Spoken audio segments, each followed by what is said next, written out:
반갑습니다. 오늘도 제 이야기를 찾아주신 여러분, 진심으로 환영합니다. 귀로 듣는 이야기, 지금 시작합니다. 이야기를 시작하기에 앞서 구독, 좋아요는 이야기 제작에 큰 힘이 됩니다. 잊지 말고 꼭 눌러주시면 감사하겠습니다. 오늘 제가 들려드릴 이야기는 제 인생에서 가장 믿었던 사람에게 배신당한 마치 한 편의 드라마 같은 이야기입니다. 평범한 주부였던 제가 어떻게 이 지옥 같은 시간을 견뎌왔는지, 그리고 그 끝에서 마주한 진실이 얼마나 참혹했는지 여러분께 털어놓으려 합니다. 남들이 보기엔 참 완벽한 부부였습니다. 제 남편은 대기업 과장에 자상하기까지 한 사람이었죠. 주말이면 앞치마를 두르고 저를 위해 파스타를 만들어주고 장인 장모님 생신 때마다 제일 먼저 전화를 드리는 그런 사람이었습니다. 주변 친구들은 모두 저를 부러워했습니다. 복이 터졌다며 전생에 나라를 구한 게 틀림없다고들 했죠. 저 역시 그렇게 믿었습니다. 이 사람과 함께라면 평생 따뜻한 울타리 안에서 행복할 수 있을 거라고요. 저희는 결혼 7년 차였고 아직 아이는 없었습니다. 사실 아이를 가지려고 참 많이 노력했지만 마음처럼 쉽지 않았습니다. 그럴 때마다 남편은 제 손을 꼭 잡으며 말했습니다. 우리 둘만 있어도 충분히 행복하다고. 당신 몸이 먼저니까 너무 스트레스 받지 말라고요. 그 다정한 위로에 저는 몇 번이고 눈물을 훔치며 다시 일어설 수 있었습니다. 그런데 그 모든 말들이, 그 따뜻했던 눈빛이 전부 연극이었다는 사실을 알게 된 건 정말 우연한 계기였습니다. 어느 비오는 목요일 저녁이었습니다. 남편은 회사 근처에서 거래처 미팅이 있다며 평소보다 늦을 거라고 연락이 왔습니다. 저는 남편이 좋아하는 김치찌개를 끓여놓고 거실에서 책을 읽고 있었죠. 그런데 거실 소파 틈새에서 진동 소리가 들렸습니다. 남편의 세컨드 폰이었습니다. 남편이 가끔 업무용으로 쓴다며 가지고 다니던 휴대전화였는데 급하게 나가느라 두고 간 모양이었습니다. 평소라면 남의 물건을 함부로 보지 않았겠지만 그날따라 왠지 모를 불안감이 엄습했습니다. 화면에 뜬 이름은 김대리였습니다. 하지만 그 아래로 이어진 메시지 내용은 결코 회사 동료의 것이 아니었습니다. 자기야, 오늘 오빠가 사준 옷 입고 기다릴게. 얼른 와. 라는 문구 뒤에 하트 이모티콘이 가득했습니다. 심장이 발바닥까지 떨어지는 기분이었습니다. 손이 덜덜 떨려서 전화를 제대로 쥘 수조차 없었습니다. 설마 하는 마음으로 문자 내역을 위로 올렸습니다. 그곳엔 제가 알던 남편이 아닌 낯선 남자의 모습이 가득했습니다. 남편은 매일 점심시간마다 그 여자와 통화를 했고 퇴근 후에는 미팅을 핑계로 그 여자의 집으로 향했습니다. 더 충격적인 것은 그 여자가 보낸 사진들이었습니다. 그곳엔 돌도 지나지 않은 아이가 남편의 품에 안겨 환하게 웃고 있었습니다. 남편은 그 아이를 우리 공주님이라 부르며 지극정성을 다하고 있었습니다. 7년 동안 아이가 없어 고민하던 저를 위로하던 그 남자가 밖에서는 이미 다른 여자와 살림을 차리고 아이까지 키우고 있었던 겁니다.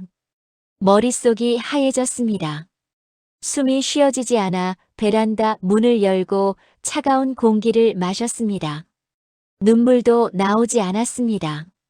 오직 차가운 분노와 배신감만이 제 온몸을 감쌌습니다.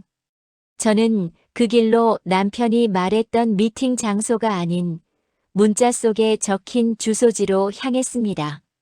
비가 쏟아지는 밤이었지만 아무것도 보이지 않았습니다. 오직 그 배신의 현장을 내 눈으로 확인해야겠다는 생각뿐이었습니다. 서울 근교의 한 오피스텔 앞에 도착했습니다. 주차장에는 낯익은 남편의 차가 세워져 있었습니다. 저는 차 안에서 남편이 나오기를 기다렸습니다. 1시간, 2시간. 시간은 무심하게 흘러갔고 새벽 1시가 넘어서야 오피스텔 로비에서 남편이 보였습니다. 그런데 혼자가 아니었습니다. 젊은 여자와 함께 아이를 유모차에 태우고 다정하게 걸어 나오고 있었습니다. 그 모습은 영락없는 행복한 새 식구였습니다. 남편은 여자의 어깨를 감싸 안으며 이마에 입을 맞췄습니다. 제가 한 번도 본 적 없는 아주 편안하고 따뜻한 미소를 짓고 있었습니다. 저는 차 문을 열고 나가려다 멈췄습니다. 지금 여기서 소리를 지르고 난동을 부린들 무엇이 달라질까 하는 생각이 들었습니다. 이 참담한 현실을 가장 잔인하고 완벽하게 되돌려줘야겠다고 다짐했습니다. 저는 조용히 휴대폰을 꺼내 그들의 모습을 사진과 영상으로 남겼습니다. 손이 떨려 화면이 흔들렸지만 입술을 깨물며 버텼습니다. 다음 날 아침 남편은 아무 일도 없었다는 듯이 집으로 돌아왔습니다. 어제 미팅이 너무 길어져서 근처 호텔에서 잤다고 하더군요. 저는 웃으며 아침 식사를 차려주었습니다. 남편의 넥타이를 매주며 수고했다고 말했습니다. 제 안에서는 천불이 났지만 겉으로는 세상에서 가장 현모양처 같은 얼굴을 하고 있었습니다. 남편은 평소처럼 제 볼에 뽀뽀를 하고 출근했습니다. 그 뒷모습을 보며 저는 생각했습니다. 당신이 쌓아 올린 이 가짜 성을 내가 어떻게 무너뜨려 주는지 똑똑히 지켜보라고요. 그날부터 저는 본격적으로 증거를 수집하기 시작했습니다. 흥신소를 통해 그 여자의 신상을 파악했습니다. 놀랍게도 그 여자는 남편의 전 직장 후배였습니다. 남편이 이직하기 전부터 두 사람은 부적절한 관계를 맺어왔고 남편은 그 여자에게 생활비는 물론이고 아파트 전세 자금까지 대주고 있었습니다. 시어머니도 이 사실을 알고 계셨습니다. 주말마다 지방에 계신 친정 부모님 댁에 간다던 남편은 사실 시어머니와 함께 그 여자의 집을 방문해 손주 재롱을 보고 있었던 겁니다. 제가 시댁에 들를 때마다 아이가 없어서 집안이 적막하다며 은근히 눈치를 주던 시어머니의 목소리가 귀에 쟁쟁했습니다. 앞에서는 저를 안쓰러워하는 척하면서 뒤에서는 첩과 그 자식을 보며 웃고 있었다니 인간의 탈을 쓰고 어떻게 그럴 수 있는지 치가 떨렸습니다. 저는 시어머니와 남편이 나눈 카톡 대화도 모두 확보했습니다. 어미야, 이번 주말에 애비랑 같이 손주 보러 오너라. 그 집 애미가 맛있는 거 준비해 놓는다더구나. 라는 시어머니의 메시지를 보며 저는 결심했습니다. 이 두 사람을 한꺼번에 지옥으로 보내기로요. 우선 저는 변호사를 만나 이혼 소송과 상간녀 위자료 청구 소송을 준비했습니다. 그리고 남편의 재산 현황을 샅샅이 뒤졌습니다. 다행히 저희 집 공동명의 아파트와 남편의 예금 일부는 지킬 수 있었지만 남편이 그 여자에게 빼돌린 돈이 상당했습니다. 저는 남편이 회사 공금을 횡령해 그 여자의 생활비를 충당했다는 정황까지 포착했습니다. 일이 점점 커지고 있었지만 저는 멈출 생각이 없었습니다. 아니, 멈출 수 없었습니다. 결전의 날은 남편의 생일이었습니다. 저는 시어머니와 친정 부모님 그리고 남편의 회사 동료 몇 명을 집으로 초대했습니다. 남편은 자기 생일 파티를 성대하게 열어주는 줄 알고 아주 들떠 있었습니다. 당신 정말 고마워. 역시 내 편은 당신밖에 없어. 라며 제 손을 잡는 남편의 손길이 징그러워 소름이 돋았습니다. 저는 파티 중간에 깜짝 이벤트가 있다며 거실에 대형 TV를 켰습니다. 화면에는 남편의 생일 축하 영상 대신 남편이 그 여자와 아이와 함께 찍은 다정한 사진들과 시어머니와 나눈 추잡한 대화 내용들이 슬라이드 쇼처럼 지나갔습니다. 거실은 순식간에 찬물을 끼얹은 듯 조용해졌습니다. 친정 부모님은 경악하며 일어섰고 시어머니는 얼굴이 흑빛이 되어 바들바들 떨었습니다.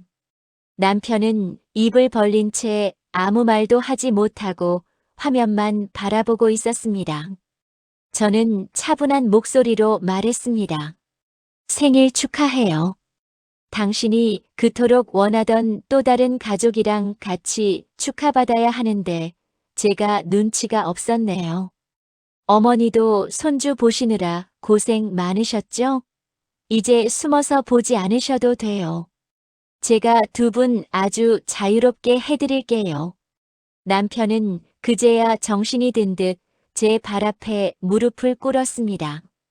여보, 이건 오해야. 내가 다 설명할게. 잠깐 실수한 거야. 라고 빌기 시작했습니다. 하지만 저는 이미 마음을 굳힌 상태였습니다. 실수? 3년 넘게 애 키우며 산 게 실수라고? 우리 부모님 앞에서, 당신 회사 동료들 앞에서 말해봐. 이게 정말 실수인지. 그날 밤 집안은 아수라장이 되었습니다. 친정아버지는 남편의 뺨을 때리셨고 시어머니는 오히려 저에게 적반하장으로 소리를 질렀습니다. 그래, 알았으면 조용히 물러날 것이지 이게 무슨 망신이냐. 우리 아들이 오죽 답답했으면 밖에서 자식을 받겠느냐. 그 말을 듣는 순간 제 안에 마지막 연민조차 사라졌습니다. 저는 미리 준비한 이혼 서류를 남편의 얼굴에 던졌습니다. 그리고 다음 날 저는 남편의 회사 감사팀에 그동안 모은 횡령 증거를 제출했습니다. 남편은 결국 회사에서 해고되었고 형사 고소까지 당하게 되었습니다. 상간녀 역시 소송을 통해 거액의 위자료를 물게 되었고 살고 있던 오피스텔에서도 쫓겨날 처지가 되었습니다. 남편은 매일같이 저희 친정집 앞에 와서 울며 불며 매달렸지만 저는 단 한 번도 만나주지 않았습니다. 소송은 1년 넘게 이어졌습니다. 그 과정에서 남편은 제가 알던 다정한 남자의 가면을 완전히 벗어던지고 추악한 본성을 드러냈습니다. 재산을 한 푼이라도 덜 뺏기려고 온갖 거짓말을 늘어놓았고 심지어 제가 아이를 못 가져서 자기가 밖으로 돌 수밖에 없었다며 제 탓을 하기까지 했습니다. 법정에서 그 이야기를 듣는데 오히려 마음이 홀가분해지더군요. 이런 인간을 위해 내 청춘을 바쳤다니 이제라도 벗어날 수 있어 다행이라는 생각이 들었습니다. 결국 판결은 제 승리였습니다. 아파트 소유권을 완전히 가져왔고 남편과 시어머니로부터 상당한 금액의 위자료도 받아냈습니다. 남편은 횡령죄로 실형을 선고받아 감옥에 가게 되었습니다. 그 여자는 아이를 데리고 시어머니 집에 들어갔다고 하더군요. 하지만 직장도 잃고 명예도 잃은 아들을 둔 시어머니와 그 여자의 삶이 평탄할 리 없겠죠. 저는 더 이상 그들의 소식을 궁금해하지 않기로 했습니다. 소송이 끝난 뒤 제게 남은 건 넓은 아파트와 텅 빈 마음뿐이었습니다. 남편이 감옥에 가고 그 여자와 시어머니가 쫓겨나듯 사라졌을 때 저는 승리자가 된 기분일 줄 알았습니다. 하지만 침대에 누우면 천장이 빙글빙글 돌고 가슴엔 커다란 구멍이 뚫린 것 같아 밤새 잠을 이루지 못했습니다. 7년이라는 세월이 참으로 무겁더군요. 제가 사랑했던 그 남자의 다정한 목소리와 따뜻한 손길이 모두 거짓이었다는 사실을 받아들이는 데는 생각보다 긴 시간이 필요했습니다. 그렇게 한 달을 집안에서만 지냈습니다. 끼니도 거르고 커튼을 친 채 어둠 속에서 지냈죠. 그러다 문득 거울을 봤는데 그곳에는 생기 잃은 눈을 한 낯선 여자가 서 있었습니다. 저는 정신이 번쩍 들었습니다. 저 사람들을 무너뜨리기 위해 그 고생을 했는데 정작 제 삶이 무너지고 있다면 그게 무슨 의미가 있을까 싶었습니다. 저는 그 길로 일어나 커튼을 걷고 청소를 시작했습니다. 남편의 흔적이 남은 옷가지와 물건들을 커다란 쓰레기 봉투에 담아 미련 없이 내다 버렸습니다. 몇 달 뒤 들려온 소식은 참으로 가관이었습니다. 남편이 횡령죄로 복역하는 동안 그 상간녀는 아이를 시어머니에게 맡기고 자취를 감췄다고 하더군요. 돈이 목적이었던 그 여자에게 빈털터리가 된 남편은 더 이상 가치가 없었던 모양입니다. 시어머니는 그 나이에 자기 핏줄이라며 아이를 붙들고 살았지만 남편이 그 여자에게 퍼부어준 전세의 자금까지 제가 소송으로 회수해버리는 바람에 길거리에 나앉을 처지가 되었다고 했습니다. 월세방을 전전하며 식당 일을 나간다는 소문을 들었을 때 저는 눈물 한 방울 나오지 않았습니다. 오히려 차가운 냉소가 입가에 번졌습니다. 어느 날 장을 보고 나오는데 남루한 차림의 여자가 제 앞을 막아섰습니다. 바로 그 시어머니였습니다. 옛날에 고고했던 위세는 어디 가고 헝클어진 머리에 초라한 옷을 입고 저를 보더니 다짜고짜 제 팔을 붙잡았습니다. 애미야, 내가 잘못했다. 우리 아들 좀 살려줘라. 걔가 이제 곧 가석방으로 나오는데 갈 데가 없다. 내가 그 아파트를 팔아서 작은 빌라라도 하나 마련해주면 안 되겠니? 너는 아직 젊고 능력도 있잖니.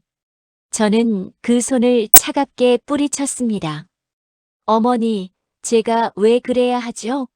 제가 아이를 못 가졌을 때 어머니가 저한테 뭐라고 하셨는지 벌써 잊으셨어요?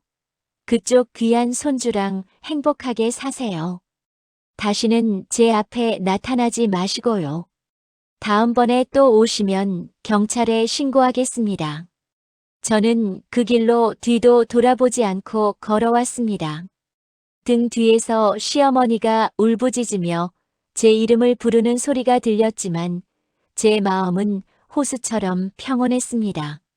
저는 이제 제 삶을 살기로 했습니다. 살던 아파트를 정리하고 도심 외곽에 작은 카페를 차렸습니다. 제가 좋아하는 커피 향을 맡으며 책을 읽고 찾아오는 손님들과 소소한 이야기를 나누는 이 시간이 얼마나 소중한지 모릅니다. 예전에는 남편의 입맛에 맞춘 국을 끓이고 남편의 기분을 살피느라 제 자신은 없었는데 이제야 제가 무엇을 좋아하는지 무엇을 할 때 행복한지 깨닫게 되었습니다. 시간이 흘러 남편이 출소했다는 소식을 들었습니다. 그는 저를 찾아올 엄두도 내지 못하는 것 같았습니다. 들리는 말로는 공사장을 전전하며 하루하루 간신히 살아간다고 하더군요. 가끔 제 카페 근처를 서성거린다는 이야기도 들었지만 저는 눈길조차 주지 않았습니다. 이미 제 인생에서 그는 죽은 사람이나 다름없으니까요. 저는 이제 더 이상 과거의 상처에 매몰되지 않습니다. 오히려 그 시련이 저를 더 단단하게 만들어 주었다고 믿습니다. 어느 화창한 오후였습니다. 카페 창가에 앉아 햇살을 받고 있는데 한 꼬마 아이가 들어와 물었습니다. 사장님, 여기서 제일 맛있는 메뉴가 뭐예요? 저는 웃으며 아이에게 대답했습니다. 우리 카페에서 가장 달콤한 초코라떼란다. 아이의 해맑은 웃음을 보며 생각했습니다. 내게도 언젠가 진정한 사랑이 다시 찾아올 수도 있겠구나. 하지만 설령 그렇지 않더라도 괜찮습니다. 지금의 저는 저 자신만으로도 충분히 행복하고 온전하니까요. 여러분, 배신은 죽음보다 더 큰 고통을 주기도 합니다. 하지만 그 고통 속에 주저앉아 있지 마세요. 당신의 인생은 누군가의 아내나 누군가의 며느리로 정의되는 것이 아닙니다. 당신 그 자체로 소중한 존재라는 걸 잊지 마셨으면 좋겠습니다. 저처럼 아픈 시간을 지나오신 분들이 있다면 제 이야기가 작은 위로가 되었기를 바랍니다. 이제 저는 퇴근 후에 저만을 위한 맛있는 저녁을 먹으러 가려 합니다. 저를 위해 산 예쁜 꽃 한 송이를 식탁에 두고서요. 제 이야기는 여기까지입니다. 긴 시간 제 사연을 들어주셔서 정말 감사합니다. 모두들 자신을 가장 먼저 사랑하는 하루 보내시길 바랍니다. 그날 이후 저는 매일 아침 거울을 보며 저 자신에게 인사를 건넵니다. 오늘도 행복하자, 고생 많았어. 이런 사소한 습관이 제 무너진 자존감을 조금씩 일으켜 세워주었습니다. 카페 운영은 생각보다 순조로웠습니다. 정직하게 만든 디저트와 커피는 금방 입소문이 났고 저를 응원해주는 단골 손님들도 많이 생겼습니다. 그중 한 분은 제 사연을 어렴풋이 알고 계셨는지 올 때마다 예쁜 꽃을 한 다발씩 선물해 주시기도 했습니다. 그러던 어느 날 생각지도 못한 손님이 카페를 찾아왔습니다. 바로 남편과 함께 살림을 차렸던 그 여자의 아이였습니다. 이제 제법 자라 혼자 걸어 다닐 정도가 된 아이는 제 카페 앞에 서서 안을 들여다보고 있었습니다. 아이의 눈망울이 남편의 젊은 시절과 너무 닮아 순간 가슴이 철렁 내려앉았습니다. 저는 아이에게 다가가 부드럽게 물었습니다. 꼬마야, 누구 기다리니? 아이는 겁에 질린 표정으로 저를 보더니 이내 울음을 터뜨렸습니다. 배가 고파요. 엄마가 기다리라고 했는데 안 와요. 그 말을 듣는 순간 제 안에 복잡한 감정들이 소용돌이쳤습니다. 이 아이의 부모가 제게 저지른 일들을 생각하면 당장이라도 외면하고 싶었습니다. 하지만 떨고 있는 아이의 작은 손을 보니 도저히 모른 척할 수가 없었습니다. 저는 아이를 안으로 데려와 따뜻한 우유와 빵을 내주었습니다. 아이는 허겁지겁 빵을 먹으며 연신 저에게 고맙다고 인사를 했습니다. 저는 아이를 보며 많은 생각을 했습니다. 어른들의 잘못이 이 작은 아이에게 어떤 상처를 남기고 있는지, 그리고 복수의 끝에 남은 것이 무엇인지 말입니다. 잠시 후 다급하게 카페 안으로 들어온 사람은 바로 그 여자였습니다. 그녀의 얼굴은 예전의 화려함은 온데간데 없고 찌든 가난과 고단함만이 가득했습니다. 저를 발견한 그녀는 소스라치게 놀라며 아이의 손을 낚아챘습니다. 내가 왜 여기 있어? 어서 가자. 그녀는 제 눈을 피하며 급히 나가려 했습니다. 저는 그녀를 불러 세웠습니다. 잠깐만요. 그녀는 떨리는 몸으로 뒤를 돌아봤습니다. 죽이려면 죽여요. 저도 이제 한계니까요. 그 남자는 연락도 안 되고 시어머니는 매일같이 저를 들볶고 저 정말 죽고 싶어요. 그녀의 눈에서 쏟아지는 눈물은 진심처럼 보였습니다.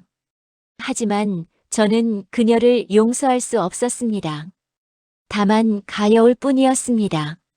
자기 욕심 때문에 한 가정을 파괴하고 얻은 결과가 고작 이것이라니 인생은 참으로 공평하다는 생각이 들었습니다.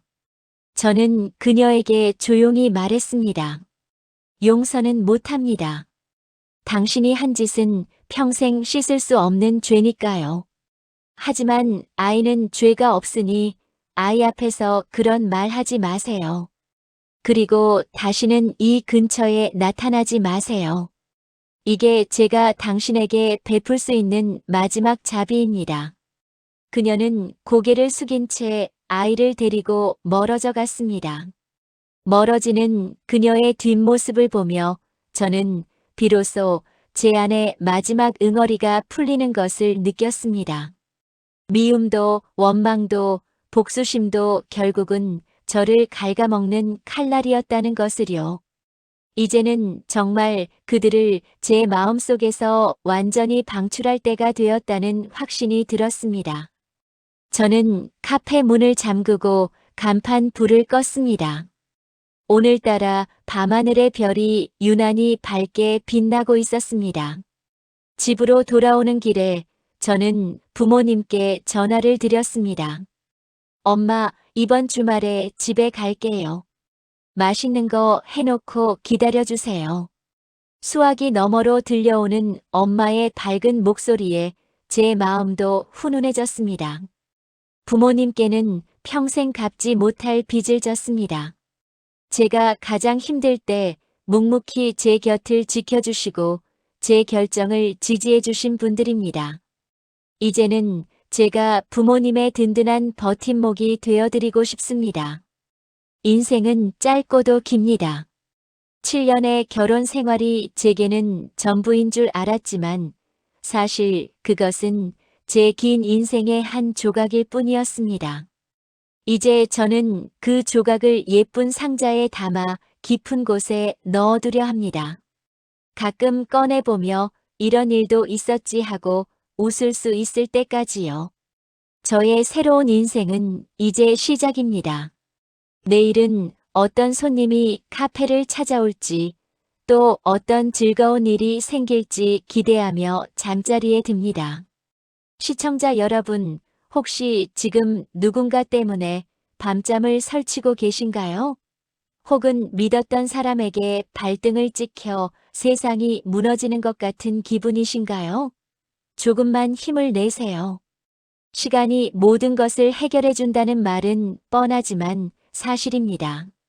그리고 반드시 기억하세요. 가해자는 언젠가 자신의 행동에 대한 대가를 치르게 되어 있고 당신은 반드시 다시 행복해질 권리가 있다는 것을요. 카페에 가을이 찾아왔습니다.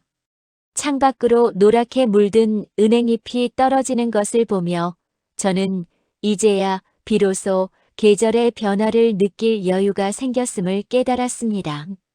상처가 아물어가는 과정은 생각보다 조용하고 느릿하게 진행되더군요. 어느 날은 다 나은 것 같다가도 비가 오는 날이면 문득 가슴 한구석이 시큰거릴 때도 있었습니다. 하지만 예전처럼 무너지지는 않았습니다.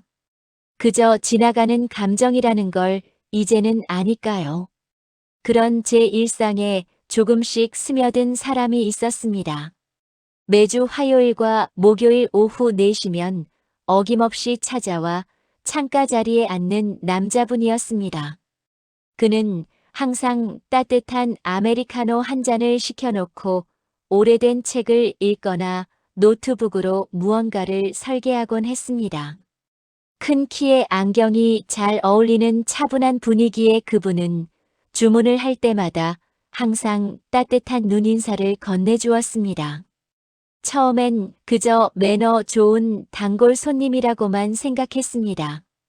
그런데 어느 날 카페의 의자 다리가 덜덜거리는 것을 보더니 그분이 가방에서 작은 공구 세트를 꺼내더군요. 제가 당황해서 괜찮다고 말리기도 전에 그는 익숙한 솜씨로 나사를 조이고 수평을 맞췄습니다. 사장님, 나무 의자는 시간이 지나면 숨을 쉬어서 이렇게 한 번씩 손을 봐줘야 합니다. 그가 웃으며 건넨 첫마디는 참 따뜻했습니다. 그의 이름은 민석 씨였습니다.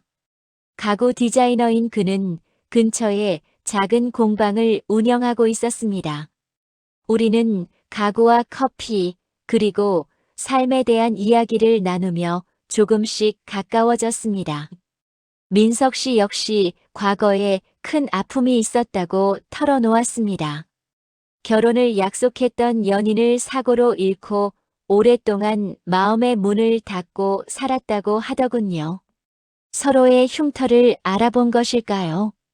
우리는 긴 설명을 하지 않아도 서로의 침묵 속에 담긴 의미를 이해할 수 있었습니다. 어느 날 저녁 영업을 마치고 가게를 정리하는데 민석 씨가 직접 만든 작은 나무 스탠드를 들고 찾아왔습니다. 카페 분위기에 잘 어울릴 것 같아서 만들었다며 쑥스럽게 내미는 그의 손을 보았습니다. 나무를 만지느라 거칠어진 그 손이 제게는 그 어떤 명품 선물보다 귀하게 느껴졌습니다. 고마워요, 민석 씨. 정말 예쁘네요. 제 대답에 그는 환하게 웃었습니다. 그 미소를 보며 제 가슴속에 멈춰있던 시계 태엽이 다시 돌아가기 시작하는 것을 느꼈습니다. 하지만 행복이 찾아오려 할 때마다 과거의 망령은 꼭 한 번씩 발목을 잡더군요. 가석방으로 풀려난 전 남편이 기어이 제 카페를 찾아낸 것이었습니다. 어느 비 오는 날 오후 손님이 뜸한 시간에 그가 들어왔습니다. 몰라보게 수척해진 얼굴에 낡은 점퍼를 입은 모습이었습니다. 그는 제 앞에 무릎을 꿇고 눈물을 흘렸습니다. 여보, 내가 정말 잘못했어. 그 여자랑은 끝났어. 나 한 번만 다시 받아주면 안 될까? 내가 죽을 죄를 지었어. 그의 눈물은 진심일지도 모릅니다. 하지만 제 마음엔 아무런 파동도 일지 않았습니다. 이미 제 안에서 그는 존재하지 않는 사람이었으니까요. 저는 차분하게 말했습니다. 일어나세요. 여기서 이러셔도 달라지는 건 없습니다. 당신이 지은 죄는 눈물 몇 방울로 씻길 수 있는 게 아니에요. 제발 마지막 자존심이라도 지키고 돌아가세요. 그는 제 냉담한 반응에 본색을 드러냈습니다. 소리를 지르며 집기를 던지려 했고 저를 향해 입에 담지 못할 욕설을 퍼부었습니다. 내가 어떻게 나한테 이럴 수 있어? 내가 누구 때문에 이 고생을 했는데. 그때 카페 문이 열리며 민석 씨가 들어왔습니다. 민석 씨는 상황을 단번에 파악하고는 제 앞을 가로막았습니다. 여기서 당장 나가세요. 영업 방해로 신고하기 전에. 전 남편은 민석 씨를 보고 비아냥거렸습니다. 아, 벌써 새 남자가 생기셨나 보군. 내 마누라였던 여자야. 너도 조심해. 이 여자 아주 독한 년이니까. 그 비루한 말들에 제 가슴이 덜컥 내려앉았습니다. 민석 씨가 저를 실망스러운 눈으로 쳐다볼까봐 겁이 났습니다. 하지만 민석 씨는 제 손을 꼭 잡으며 전 남편의 눈을 똑바로 응시했습니다. 이분은 당신에게 그런 대우를 받을 사람이 아닙니다. 다시는 나타나지 마세요. 민석 씨의 단호한 태도에 전 남편은 결국 꼬리를 내리고 도망치듯 나갔습니다. 카페 안에는 정적이 감돌았습니다. 저는 고개를 숙인 채 떨리는 목소리로 말했습니다. 미안해요. 이런 꼴 보여줘서. 제가 어떤 과거를 가졌는지 다 아셨으니 이제 저를 멀리하셔도 이해해요. 하지만 민석 씨는 아무 말 없이 저를 따뜻하게 안아주었습니다. 아니요, 지수 씨. 오히려 제가 더 고마워요. 그 힘든 시간을 견디고 이렇게 멋지게 서 있어줘서. 이제 혼자 떨지 마세요. 제가 곁에 있을게요. 그 따뜻한 품 안에서 저는 참아왔던 눈물을 터뜨렸습니다. 배신당했을 때도 소송을 할 때도 흘리지 않았던 뜨거운 눈물이었습니다. 그것은 슬픔의 눈물이 아니라 비로소 안전한 곳에 도착했다는 안도의 눈물이었습니다. 그날 이후 전 남편은 다시는 나타나지 않았습니다. 민석 씨가 법적으로 접근금지 신청을 도와주었고 경찰에 엄중히 경고했기 때문입니다. 시어머니 역시 아들이 다시 감옥에 갈까봐 겁이 났는지 더는 연락해오지 않았습니다. 제 삶에서 독초 같던 사람들이 완전히 뽑혀 나간 자리에는 민석 씨가 심어준 예쁜 꽃들이 피어나기 시작했습니다. 우리는 서두르지 않았습니다. 함께 맛있는 음식을 먹으러 가고 주말이면 교회로 나가 나무 냄새를 맡으며 산책을 했습니다. 민석 씨는 제 상처를 억지로 들춰내지 않았고 제가 스스로 이야기할 때까지 기다려 주었습니다. 그의 배려 덕분에 저는 다시 사람을 믿는 법을 배웠습니다. 7년의 거짓된 결혼 생활이 준 교훈은 비싸고 아팠지만 그 덕분에 저는 진짜 사랑이 무엇인지 구별할 수 있는 눈을 갖게 되었습니다. 민석 씨의 공방에는 이제 제가 선물한 커피 머신이 놓여 있습니다. 그리고 제 카페에는 민석 씨가 직접 만든 커다란 원목 테이블이 중심을 잡고 있습니다. 서로의 공간에 서로의 흔적을 조금씩 채워가는 이 과정이 얼마나 행복한지 모릅니다. 저희 친정 부모님도 민석 씨를 보시고는 처음으로 환하게 웃으셨습니다. 우리 딸, 이제야 제 짝을 만났구나 하시며 민석 씨의 손을 꼭 잡아주셨지요. 지난 크리스마스 이브에 민석 씨가 제게 작은 상자를 건넸습니다. 그 안에는 화려한 보석 대신 세상에 단 하나뿐인 나무 반지가 들어 있었습니다. 지수 씨, 이 반지처럼 매일매일 조금씩 더 단단해지는 사랑을 하고 싶어요. 저와 함께 남은 인생을 디자인해 주시겠어요? 투박하지만 진심 어린 그 고백에 저는 고개를 끄덕였습니다. 네, 민석 씨. 우리 함께 예쁘게 살아요. 여러분, 제 긴 사연의 끝은 이렇게 해피엔딩으로 향하고 있습니다. 한때는 제 인생이 끝난 줄로만 알았습니다. 배신의 구렁텅이에서 다시는 빠져나올 수 없을 것 같아 매일 밤 죽음을 생각하기도 했습니다. 하지만 여러분, 포기하지 마세요. 비바람이 지나가면 반드시 맑은 하늘이 나옵니다. 그리고 그 시련은 여러분을 더 빛나게 만드는 밑거름이 될 것입니다. 지금 곁에 있는 사람이 당신을 아프게 하나요? 당신의 가치를 깎아내리고 눈물 짓게 만드나요? 그렇다면 과감히 놓으세요. 당신은 사랑받기 위해 태어난 사람입니다. 당신을 진심으로 아끼고 존중해주는 사람은 반드시 어딘가에 있습니다. 제가 민석 씨를 만난 것처럼요.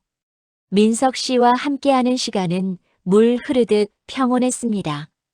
저희는 화려한 예식장 대신 작은 숲속 정원에서 가까운 가족들만 모시고 조촐한 약속을 하기로 했습니다. 사실 결혼이라는 단어가 주는 무게감이 때로는 저를 짓누르기도 했습니다. 한 번의 실패가 주는 공포는 생각보다 깊었거든요. 또다시 누군가를 믿었다가 상처받으면 어쩌나, 이 행복이 깨지면 어쩌나 하는 불안함이 불쑥불쑥 찾아왔습니다. 하지만 민석 씨는 그럴 때마다 제 손을 잡고 조용히 기다려 주었습니다. 지수 씨, 서두르지 않아도 돼요. 우리는 우리만의 속도로 걸어가면 됩니다. 그 한마디가 저에게는 세상 그 어떤 확신보다 큰 힘이 되었습니다. 우리는 함께 예식장에서 입을 드레스와 턱시도를 고르는 대신 공방에서 서로에게 선물할 나무 식탁을 만들었습니다. 거친 나무 표면을 사포로 문지르고 오일을 바르며 우리의 사랑도 이렇게 정성을 들여 다듬어 가야 한다는 것을 배웠습니다. 예식 전날 저는 뜻밖의 연락을 받았습니다. 전 남편의 소식이었습니다. 그가 도박 빚에 쫓기다 결국 지방의 어느 공사 현장에서 사고를 당해 병원에 입원했다는 이야기였습니다. 시어머니는 염치도 없이 다시 저에게 전화를 걸어 울며 매달렸습니다. 우리 아들 한 번만 봐달라고, 병원비만이라도 좀 보태달라고요. 저는 잠시 침묵하다가 차분하게 대답했습니다. 어머니, 제가 드릴 수 있는 돈은 단 한 푼도 없습니다. 그 사람은 이제 저와 아무 상관없는 남남입니다. 그리고 어머니가 저에게 하셨던 일들을 생각하면 제가 병원에 찾아가지 않는 것만으로도 충분히 배려해 드리는 겁니다. 부디 그 사람과 함께 남은 삶을 책임지세요. 저는 전화를 끊고 그 번호를 영구히 차단했습니다. 가슴 한구석이 서늘했지만 동시에 아주 맑아지는 기분이었습니다. 진정한 끝은 미움조차 사라지는 단계라는 것을 그때 깨달았습니다. 결혼식 당일 날씨는 눈부시게 맑았습니다. 부모님의 손을 잡고 입장하는 저를 향해 민석 씨가 환하게 웃어주었습니다. 우리는 서로에게 쓴 편지를 낭독했습니다. 저는 민석 씨에게 말했습니다. 저의 무너진 성벽을 다시 쌓아주어서 고맙다고, 이제는 비바람이 불어도 당신과 함께라면 두렵지 않다고요. 민석 씨는 제 눈을 바라보며 약속했습니다. 당신의 눈물은 이제 기쁠 때만 흐르게 하겠다고, 매일 아침 당신이 볶은 커피 향에 눈뜨는 기적을 평생 소중히 여기겠다고요. 그날의 약속은 제 인생에서 가장 진실한 맹세였습니다. 신혼여행을 다녀온 뒤 제 카페에는 작은 변화가 생겼습니다. 카페 한쪽 벽면에 상처 입은 사람들을 위한 작은 게시판을 만들었습니다. 익명으로 자신의 고민을 적어두면 제가 따뜻한 커피 한 잔과 함께 작은 위로의 답장을 써주는 공간이었죠. 저와 비슷한 아픔을 겪는 분들이 참 많더군요. 남편의 외도로 괴로워하는 분, 시댁의 구박에 숨죽여 우는 분들까지. 저는 그분들의 사연을 읽으며 제 과거를 돌아보았습니다.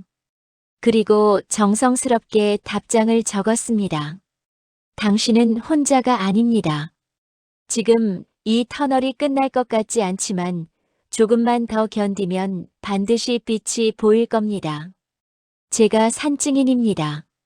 어느 날은 한 젊은 여성이 카페를 찾아와 엉엉 울었습니다.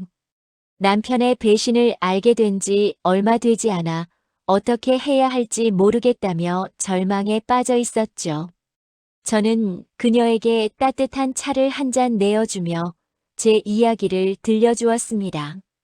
복수가 전부가 아니라는 것, 가장 큰 복수는 당신이 보란 듯이 행복해지는 것이라는 이야기를요. 그녀는 제 손을 꼭 잡으며 고맙다고 말했습니다. 사장님 덕분에 다시 살아갈 용기를 얻었다고요. 누군가에게 힘이 될 수 있다는 사실이 저를 더 단단하게 만들어 주었습니다. 한편 그 상간녀의 소식도 우연히 들었습니다. 그녀는 전 남편과 헤어진 뒤 또 다른 유부남을 만나다가 그 부인에게 발각되어 큰 소송에 휘말렸다고 하더군요. 결국 살고 있던 지역에서 얼굴도 들지 못할 정도로 소문이 나서 멀리 도망치듯 떠났다는 이야기를 전해 들었습니다.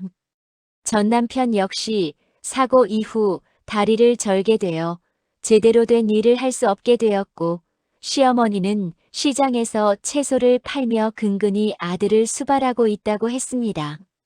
인과응보라는 말이 이토록 정확할 줄은 몰랐습니다. 제가 손을 대지 않아도 세상은 스스로 균형을 맞춰가고 있었습니다. 민석 씨와 저는 이제 아이를 가질 준비를 하고 있습니다. 예전에는 아이가 없어서 남편이 밖으로 돌았다는 시어머니의 독설이 제 가슴에 대모처럼 박혀 있었지만 이제는 압니다. 아이는 사랑의 결과물이지 누군가의 잘못을 덮기 위한 수단이 아니라는 것을요. 민석 씨는 말합니다. 아이가 생기면 좋겠지만 우리 둘만으로도 우리는 이미 완벽한 가족이라고요. 그 말 한마디가 저의 오랜 난임 트라우마를 씻어주었습니다.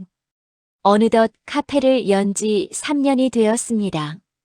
이제 제 카페는 단순히 커피를 마시는 곳이 아니라 동네 사람들의 사랑방이자 아픈 마음을 치유하는 쉼터가 되었습니다. 저는 매일 아침 일찍 나와 카페 문을 열고 깨끗하게 닦인 유리창으로 들어오는 햇살을 맞이합니다. 고소한 원두 볶는 냄새와 민석 씨가 만들어준 가구의 나무 향이 어우러진 이 공간이 저는 세상에서 제일 좋습니다. 가끔은 꿈을 꿉니다. 예전에 그 어둡고 습했던 지하 방 같은 결혼 생활로 돌아가는 꿈이죠. 그럴 때마다 소스라치게 놀라 잠에서 깨지만 제 옆에서 곤히 잠든 민석 씨의 숨소리를 들으면 이내 안심이 됩니다. 아, 나는 이제 안전하구나. 나는 사랑받고 있구나. 그 당연한 사실이 저를 얼마나 안심시키는지 모릅니다. 라디오 사연을 듣고 계신 여러분, 제 긴 이야기가 이제 막바지에 다다랐습니다. 처음 이 사연을 보낼 때는 가슴속에 울분이 가득했는데 글을 쓰다 보니 제 마음도 정리가 되네요. 인생은 참 알 수가 없습니다. 가장 믿었던 사람에게 죽음 같은 배신을 당했지만 그 덕분에 저는 제 인생의 진짜 주인으로 사는 법을 배웠습니다. 그리고 민석 씨라는 보석 같은 사람도 만날 수 있었죠. 만약 제가 그때 그 지옥 같은 생활을 억지로 견디며 살았다면 지금의 저는 없었을 겁니다. 두려웠지만 용기를 내어 세상 밖으로 걸어 나왔기에 저는 오늘 이 평온한 아침을 맞이할 수 있었습니다. 여러분도 혹시 주저하고 계시나요? 나만 참으면 가정이 평안할 거라는 착각에 자신을 갉아먹고 계시지는 않나요? 참는 것이 미덕인 시대는 지났습니다.